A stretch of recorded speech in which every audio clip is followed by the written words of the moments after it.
Well, this is how we watch Turkish volleyball team. Did you notice something? Our level of excitement is a bit much for a game. But not anymore. Because I have something in my hand that knows the result of the game before the game even starts. No, I didn't find another sea creature that can predict match results, and my cat isn't a psychic either. Actually, I am that sea creature. Let me explain it first. In Turkey, women's volleyball has become more and more popular over the years. With their consistent success, the political messages they convey, trust me, in Turkey, everything is political. Anyways, they're loved more each passing day. The fans are celebrating and grieving with them, just like we do. There were days when me and my family completely lost ourselves during matches, and other times we just anxiously wait for the final score. Until now, because I decided to build an AI. So let's define the problem. Predicting the match result. My expectations were pretty high because volleyball has this cool advantage that, unlike time-based sports, its matches can only end in a few ways. That's why predicting the winner or even the score is just a classification problem. I started by searching for the sources to collect data, but that's when I realized that my expectations were way higher than they should have been. First of all, there is almost no official data before 2020. Some reports are existing on Wikipedia, but some are missing and I want to keep things consistent. So I should be using tournaments after 2020. And the world rankings only existed in a YouTube video where people were literally fighting in the comments. So maybe I can pause the video and manually pull the rankings from the screen. Whatever you call that fetching method. And this is the page where I'll be getting the match data. I've got the score, the opponents, the match statistics, and underneath that there's a match report PDF with more details about the game.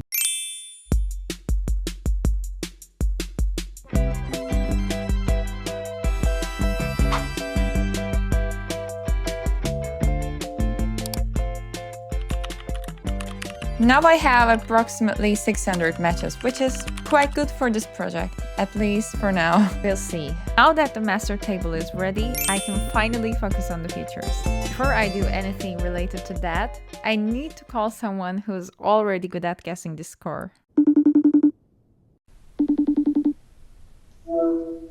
My dad.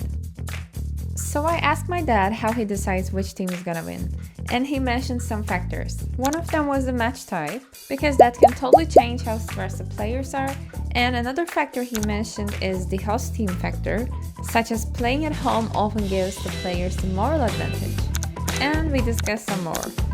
After the call, I decided to add some more features that can be derived from the dataset and features I already have. And now my dataset has a mix of numerical, categorical, and Boolean features. Since most of them categorical, I think I know which classifier I'm going to be using. CatBoost, which is short for categorical boosting. CatBoost is a gradient boosting algorithm which builds a series of decision trees where each new tree tries to fix the mistakes or residuals of the previous trees. And the final prediction is the sum of predictions from all trees. Let's see how it works on our case. First, CatBoost creates baseline probabilities for each match and calculates the residuals. Residual mean the difference between the actual value and the predicted value. After that, the first tree is trained to predict the residuals. The predictions are updated based on the baseline probabilities and the adjustments from the leaves. Such as in our case, in match 1, Team A is the host, which makes the prediction increase and the residual decrease for Team A winning probability. And it keeps building the trees with same logic until we get the final predictions. So this is basically how it works. So let's code.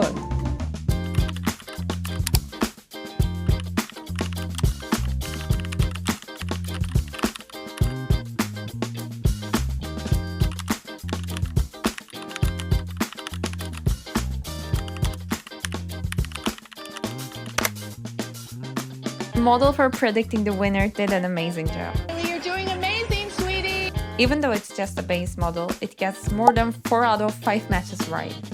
And what's driving these predictions are things like teams themselves, the head coaches, a kind of a weighted winning trend I tracked through the tournament, match type, and a few other factors. And for predicting the exact scores, accuracy takes a hit because scores are way harder to predict. feel getting around 36% right is, I think, great. And the common features we just talked about play a big role here too. Maybe to improve the exact score predictions, I can first predict the winner, then using those labels I can focus on predicting the score, which would reduce the problem to just 3 classes instead of 6 classes. That might perform better, but I gotta match the catch, so that's for another time. Baba, sana bir şey yapacağım. Bu şimdi maç sonuçlarını tahmin mi ediyor? Evet.